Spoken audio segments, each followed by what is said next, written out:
estar aquí reunidos para escuchar el mensaje que tiene preparado para nosotros este día. Vamos a dar inicio con una oración. Padre bendito, cuántas gracias te damos porque continuamos, Padre, estudiando tu palabra en este libro de Marcos, Padre. Gracias te damos, Padre, porque nos ha dado grandes enseñanzas y hemos ido desmenuzando poco a poco diferentes versículos, Padre, y te pido en esta mañana que el mensaje que hemos preparado, Padre, sea edificante para nosotros, que nos dé la posibilidad, Padre, de aprender justamente lo que necesitamos para en el día a día, dar testimonio, Padre, dar palabra para aquellos que están en necesidad, Padre, que no tienen conocimiento del Evangelio, Padre. Te damos gracias, Padre, y te pido que tú abras nuestra mente, abras nuestro entendimiento y que quites cualquier distractor, Padre, para que podamos poner atención, Padre, lo que tú nos quieres decir a través de este mensaje. En el santo nombre del Señor Jesús. Amén.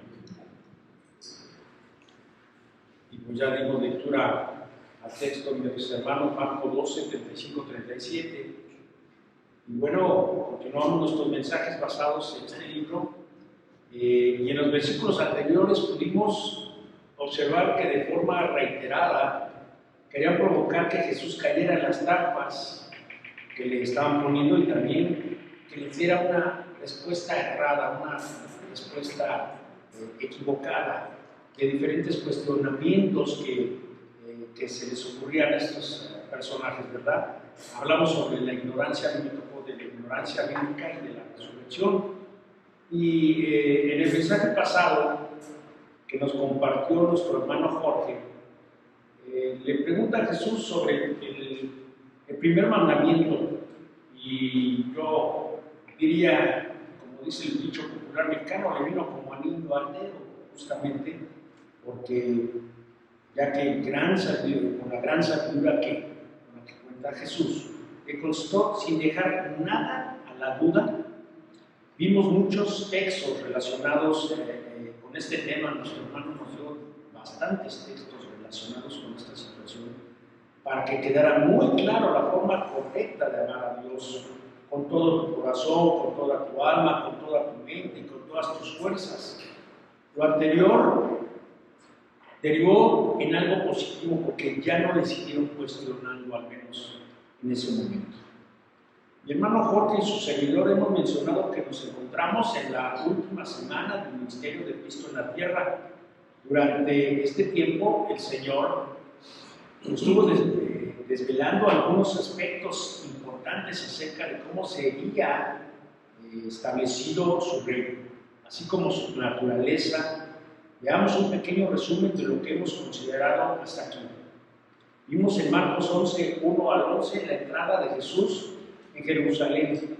Significó un clímax en su ministerio. Fue el momento cuando el rey se presentó en la capital del reino y las multitudes le aclamaron como hijo de David, porque creían que él era el Mesías que venía a liberarlos.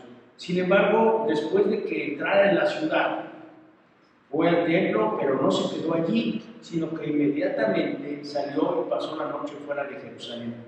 Con su actitud dejó claro que no estaba dispuesto a alentar las expectativas que la gente se había hecho en torno a él en cuanto a un Mesías político. En los pasajes de la purificación del templo y de la maldición de la higuera estéril, escritos en Marcos 11, 12, 26, que también lo vimos, el Señor puso en evidencia que la nación de Israel necesitaba una profunda limpieza espiritual antes de que Él pudiera establecer su reino sobre ellos. En este sentido, era especialmente escandalosa la corrupción e inmoralidad de la clase sacerdotal. Después vimos en Marcos 11, 27, 33 que Jesús tuvo un encuentro con los principales sacerdotes, los escribas y los ancianos. Pudimos observar que la mayor resistencia al establecimiento de su reino se encontraba entre los líderes religiosos de Israel, que no estaban dispuestos a reconocer su autoridad como Mesías, y con la parábola que no estaban dispuestos a, y con la parábola que el Señor contó acerca de ellos, los labradores, que me tocó a mí darla, estos labradores malvados en Marcos 12, 1-12, anunció que en su actitud de rechazo los líderes religiosos llegarían incluso a darle muerte. Pero ese mismo hecho, que aparentemente podría ser indicio para algunos de que Jesús no era realmente el Mesías, sería de hecho el cumplimiento de la profecía que anunciaba que el Mesías había de ser desechado por los encargados de la edificación, y además Jesús estaba dejando claro que el establecimiento de su reino se llevaría a cabo por medio de su propia muerte, algo que no aceptaban tan fácilmente las personas que estaban cercanas a él. Por supuesto, hermanos, que esto no era lo que esperaba el pueblo. Por eso en una y otra vez le provocaban con el fin de que estableciera su reino de Dios por otros caminos. Por ejemplo, los fariseos y herodianos se acercaron a Jesús para tentarle con la cuestión del tribuno César. Lo vimos en Marcos 12, 13, 17. Lo que dio la ocasión al Señor para que nuevamente clarificara que su reino no iba a establecerse ni por el llamamiento a la desobediencia civil, ni tampoco por una guerra abierta contra los imperialistas gentiles. De hecho, preparó a sus discípulos para que entendieran que su reino había de coexistir con los reinos de este mundo hasta el momento de su manifestación plena. Después Marcos, el evangelista, recoge otra controversia de Jesús con los saduceos. Ellos llegaron con la intención de ridiculizarle por la enseñanza acerca de la resurrección. En Marcos 12, 18, 27, tema de gran relevancia, mis hermanos, el Señor aprovechó la oportunidad para resaltar la autoridad de la palabra, pero también para explicar que la plenitud del reino tendría lugar en definitivo en las promesas hechas a Abraham y sus hijos. Necesitaba una nueva orden de cosas. La pregunta del escriba sobre cuál era el primer mandamiento de todos, Marcos 12, 28, 34, sirvió para que el Señor explicara que el amor a Dios y el prójimo son los principios por los que se rige su reino, y ahora y también en la eternidad. Hermanos, y después de este resumen, aún queda por definir algunas cuestiones fundamentales. ¿Quién es el Cristo? ¿Cuál es su programa para establecimiento de su reino? Estas son las preguntas que el evangelista Marcos trata en estos breves versículos que vamos a tratar a continuación. Si se dan cuenta, nada más son 3 textos los que vamos a ver. Y pues ahora vamos a ubicarnos en el templo, lugar predilecto de Jesús para la enseñanza. Marcos 12, 35, 37, el cual leímos al principio, nos habla sobre la relación de David con el Señor. Y pensando al respecto, hermanos, considero que hay ciertas cosas en la vida que podemos darnos el lujo de ignorar, aunque si hacemos un comparativo podríamos considerar que son más las cosas, que son más las cosas que ignoramos que las que sabemos. La ignorancia del hombre puede ser tan grande que hay muchas cosas que desconoce y no lo sabe, pero realmente no hay problema con ese tema.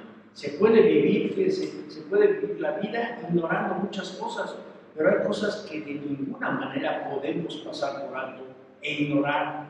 Y de estas cosas, la más importante es la que el día de hoy vamos a considerar. Pero antes, quiero expresarles que pensando en los conocimientos que hemos ido acumulando, esa idea llegó a mi mente, en nuestra vida como creyentes, los considero un reto, un desafío y una responsabilidad muy importante, porque mientras más sumemos conocimientos bíblicos, debemos de ser más conscientes. Ya no debemos de tener ninguna excusa o obstáculo que nos impida poder comprender y entender el significado de nuestra fe. ¿A quién hemos creído y a quién estamos siguiendo? para alcanzar un lugar en la gloria de Dios. Pero lo más importante, ser testimonio a los demás. Hermanos, ¿quién es Jesús realmente? Esta pregunta es extremadamente relevante para el pueblo cristiano. Debemos de considerar que si Jesús era quien Él decía ser, entonces no tendríamos ninguna otra alternativa que postrarnos delante de Él y reconocerlo como el Señor absoluto, total de nuestra existencia. Es imposible permanecer neutral ante la persona de Jesús. Esa es una de las cosas que vamos a aprender en el pasaje que vamos a escudriñar el día de hoy. Ahora, en esta ocasión vamos a ver al Señor Jesucristo, que es Él el que formula la pregunta. Su intención no era caer ni crear problemas a sus oponentes judíos, sino que quería enfrentarlos con una cuestión que les daría la clave justamente para entender las profecías mesiánicas y la persona del Mesías. Quizás en algún estudio o prédica hemos escuchado que los términos Cristo y Mesías son las palabras griegas y hebreas que quieren decir el ungido. La razón para este título es que en los tiempos antiguos, cuando se coronaba a los reyes, se hacía ungiéndolos con aceite. Ahora bien, el Señor hizo referencia a la acertada deducción que los escribas habían dicho de que el Mesías había de ser hijo o descendiente del rey David. De hecho, esto era algo que todos los judíos creían en el pasaje paralelo de Juan 7:42, que dice, ¿no dice la Escritura que del linaje de David y de la aldea de Belén, de donde era David, ha de venir el Cristo? Esta era la promesa que Dios mismo había hecho a David en un momento crucial de su historia. Veamos lo que nos dice el pasaje de 2 de Samuel 7:8-16. Y en todo cuanto he andado con todos los hijos de Israel, he hablado yo palabra a alguna de los tribus de Israel, a quien haya mandado apacentar a mi pueblo de Israel, diciendo, ¿por qué no me habéis edificado casa de cedro? Ahora pues dirás así a mi siervo David, así ha dicho Jehová de los ejércitos, yo te tomé de redil de detrás de las ovejas para que fueses príncipe sobre mi pueblo, sobre Israel. Y he estado contigo en todo cuanto has andado, y delante de ti he destruido a todos tus enemigos, y te he dado nombre grande, como el nombre de los grandes que hay en la tierra. Además, yo fijaré lugar a mi pueblo Israel, y lo plantaré para que habite en su lugar y nunca más sea removido.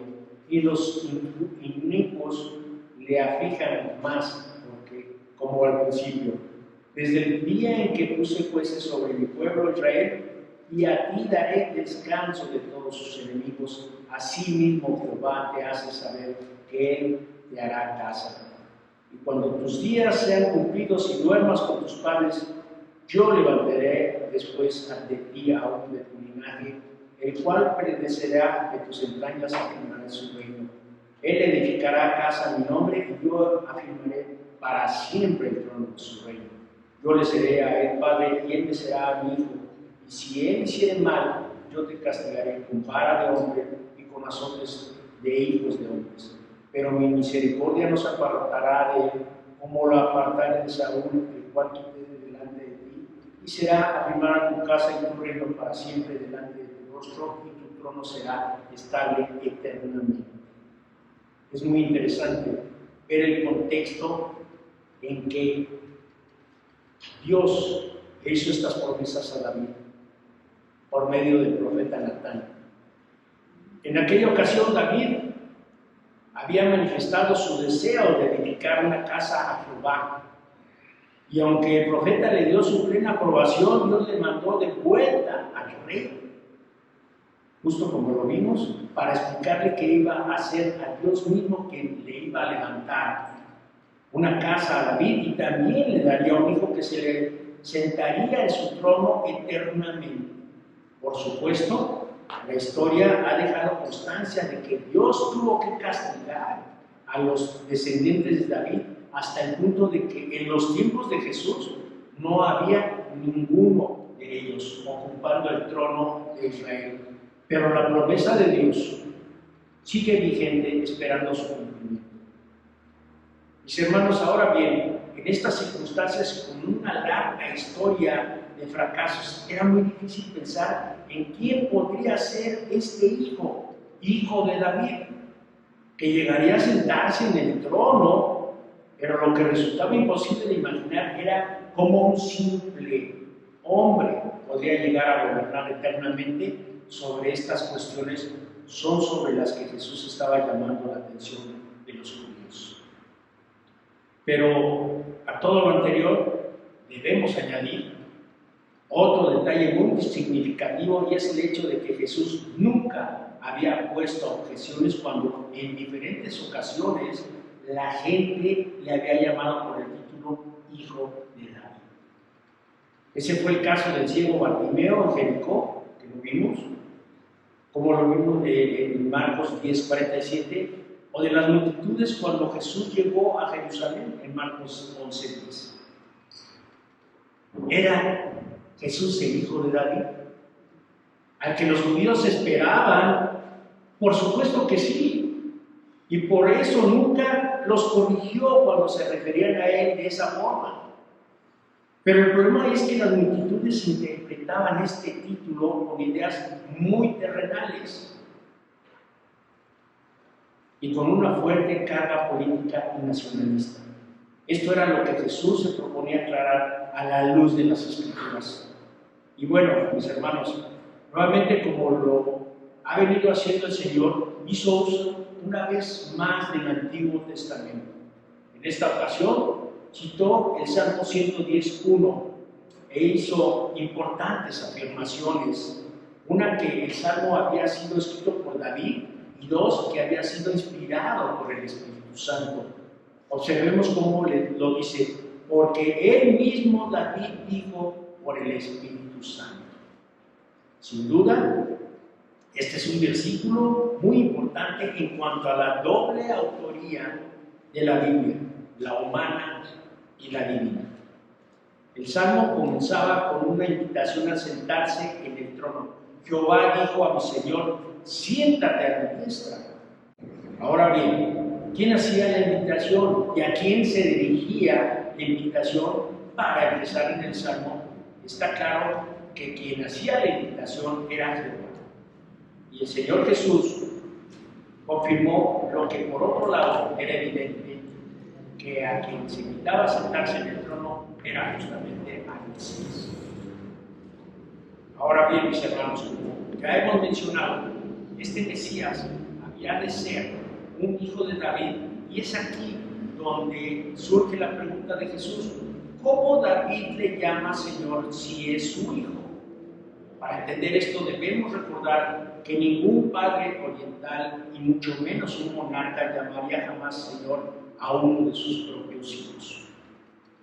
Todos recordamos, por ejemplo, que aunque José llegó a ocupar un puesto muy encumbrado en la corte de Faraón, su padre Jacob nunca le llamó Señor. Pero en cambio David sí que lo hizo con su hijo, tal como quedó recogido en el Salmo 110. ¿Quién sería este hijo al que el mismo rey David reconoce como su Señor? ¿Y cómo podía llamar Señor a un descendiente suyo que todavía no había nacido? Todavía ni siquiera había nacido cuando hizo ese salmo, mis hermanos. La única explicación lógica es que el Mesías ya existiera en el tiempo en que David había escrito el salmo. Esa sería una cuestión lógica, pero no existía. Solo de esta manera podría dirigirse a él, pero además no debemos pasar por alto el hecho de que David se refería al Mesías como Señor, que para los judíos era un título con el que únicamente se dirigían a Dios. Esta era una cuestión vital a la que los escribas no prestaban la debida atención. Para ellos la preocupación principal consistía en establecer la genealogía de David, pero nunca se habían detenido a pensar sobre el carácter trascendente del Mesías. Por el contrario, Jesús quiere que recapaciten sobre el hecho de que el mismo David había reconocido que su hijo tendría una dignidad mucho mayor que la suya. Por un lado, habría de venir el linaje de David. El libro de Apocalipsis 22:16 recoge esta doble verdad cuando el mismo Jesús se presenta como la raíz y el linaje de David. Jesús había afirmado en innumerables ocasiones que Él había existido desde la eternidad. Por ejemplo, los judíos se escandalizaron cuando les dijo: antes de que Abraham fuese, yo soy. Juan 8:58. Y lo mismo les ocurría cuando con toda claridad afirmó su filiación divina. Veamos lo que nos dice Juan 5:18. Por esto los judíos aún más procuraban matarle, porque no solo quebrantaban el día de reposo, sino que también decía que Dios era su propio Padre, haciéndose igual a Dios. También Juan 10:33 dice: le respondieron los judíos diciendo: por buena obra no te apedreamos, sino por la blasfemia, porque tú, siendo hombre, te haces Dios.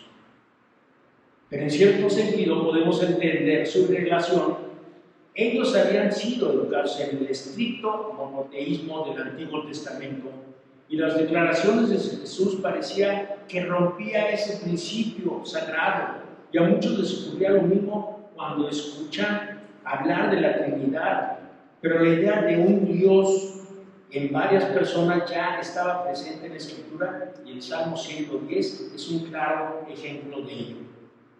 A la vista de todo, podemos concluir que en este Salmo Dios Padre se estaba dirigiendo a Dios Hijo, concediéndole la honrosa posición a su diestra. Ahora, mis hermanos, ¿cuál era el programa para el establecimiento de su reino?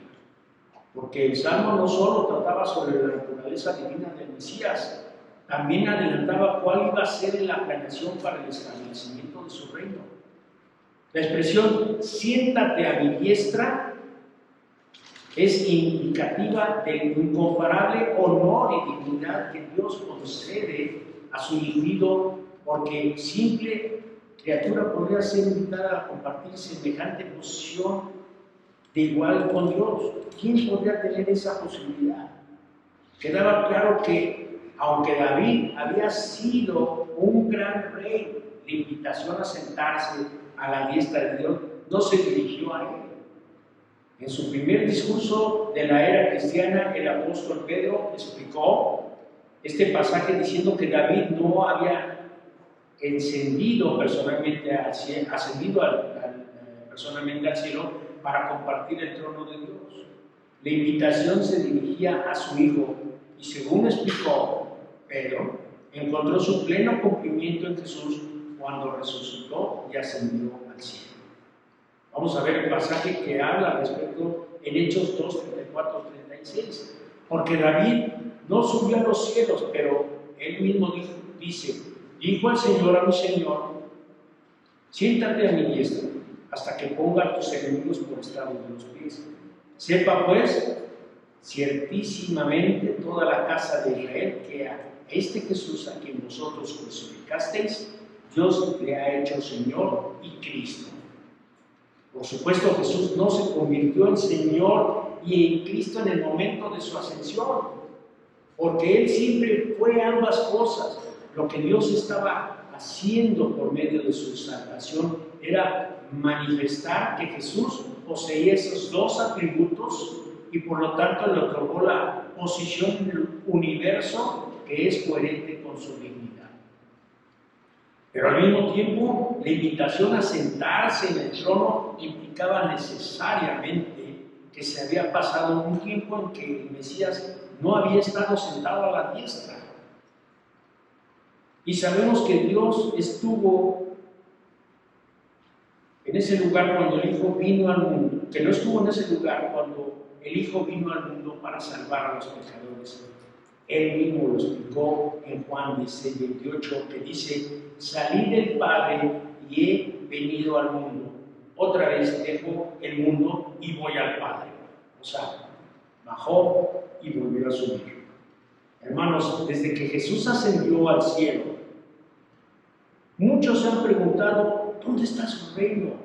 Han pasado 2000 años sin que hayamos visto evidencias de que Él haya resuelto el problema del mal que nos aqueja en la actualidad, que estamos pasando en la actualidad.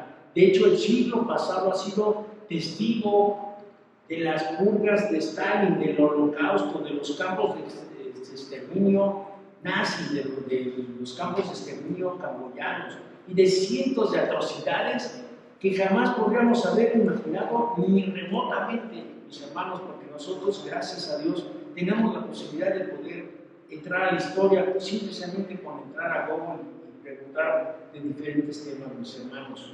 Entonces esas son las situaciones de las que hablo con todas estas cuestiones.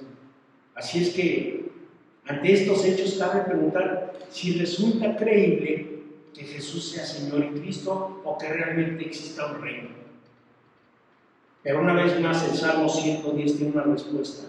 Nunca formó parte del programa divino que el Mesías empezara a erradicar el mal inmediatamente después de su ascensión. El Salmo anunciaba un periodo de tiempo indeterminado entre su glorificación a la diestra de la majestad y su segunda venida a juzgar a los pecadores. Muchos podrían tener la idea, y considero que sería un grave error pensar que por esta razón Jesús no sea realmente Señor Cristo, o que su reino no sea real. Pensemos por un momento en lo que hubiera ocurrido si inmediatamente después de su ascensión Cristo se hubiera dedicado a destruir toda forma de mal. Esto habría terminado también con toda la oportunidad de arrepentimiento, cerrando la puerta a la entrada de su reino. Si inmediatamente hubiera llegado y se hubiera puesto a trabajar, se hubiera sentado en su escritorio y hubiera dicho, a ver, vamos a ver cómo están las cosas, pues está muy mal, se acabó. Si lo pensamos bien, mis hermanos, miles de hombres y nosotros mismos deberíamos estar agradecidos con Dios en su misericordia. Ha incluido este intervalo de gracia en el que está llamando a los pecadores al arrepentimiento y la fe, con el fin de que puedan reconciliarse con Dios. Pero es cierto que muchas personas se burlan de la paciencia de Dios y continúan viviendo en pecado, creyendo que Dios no existe, o lo mejor, que Dios les perdonará sus pecados sin que estos se arrepientan cuando lleguen delante de Él. Veamos lo que nos dice 2 de Pedro 3, 8 y 10. Mas, oh amados, no ignoréis esto, para que con el Señor un día es como 1000 años y 1000 años como un día. El Señor no retarda su promesa, según algunos la tienen por tardanza, sino que es paciente para con nosotros, no queriendo que ninguno perezca, sino que todos procedan al arrepentimiento. Pero el día del Señor vendrá como ladrón en la noche, en el cual los cielos pasarán con grande estruendo, y los elementos ardiendo serán desechados, y la tierra y las obras que en ella hay serán quemadas. La paciencia de Dios ha sido motivo para que muchos hombres y mujeres en el mundo duden de la realidad del juicio venidero, sin darse cuenta de que Dios les está dando la gran posibilidad de aprovechar el beneficio de la gracia divina de ser salvos. Pero a muchas personas les resulta difícil pensar que el mismo Cristo que en los evangelios aparece con un carácter compasivo y que ofrendó su vida en una cruz para salvar a los pecadores, sea al mismo tiempo quien se sentará en el trono divino para juzgar a los pecadores. Pero esta es una verdad ampliamente afirmada en las Escrituras. Veamos lo que nos dice al respecto Hechos 10, 12, 13. Pero Cristo, habiendo ofrecido una vez para siempre un solo sacrificio por los pecados, se ha sentado a la diestra de Dios. De ahí en adelante, esperando hasta que sus enemigos sean puestos por estrado de sus pies. Luego encontramos en Filipenses 2:5-11, perdón. Haya pues en vosotros este sentir que hubo también en Cristo Jesús, el cual siendo en forma de Dios, no estimó al ser igual a Dios como cosa a que aferrarse, sino que se despojó a sí mismo tomando forma de siervo, hecho semejante a los hombres, y estando en la condición de hombre, se humilló a sí mismo, haciéndose obediente hasta la muerte y muerte de cruz. Por lo cual Dios también le exalta hasta lo sumo y le dio un nombre que es sobre todo nombre, para que en el nombre de Jesús se doble toda rodilla de los que están en los cielos y en la tierra y debajo de la tierra, y toda lengua confiese que Jesucristo es el Señor, para la gloria de Dios Padre. Consideremos, hermanos, que cada hombre tiene que tomar una decisión entre estas dos opciones: o unirse a Cristo mediante la fe y el arrepentimiento, o ser destruido bajo su pie. O triunfa la gracia o se impone el juicio. No hay una tercera opción. Fíjense qué interesante cómo, a pesar de las circunstancias, lo tenso del ambiente, dice el texto, gran multitud del pueblo le oía de buena gana. El evangelista nos muestra que la reacción de las multitudes era muy diferente a la de los líderes religiosos.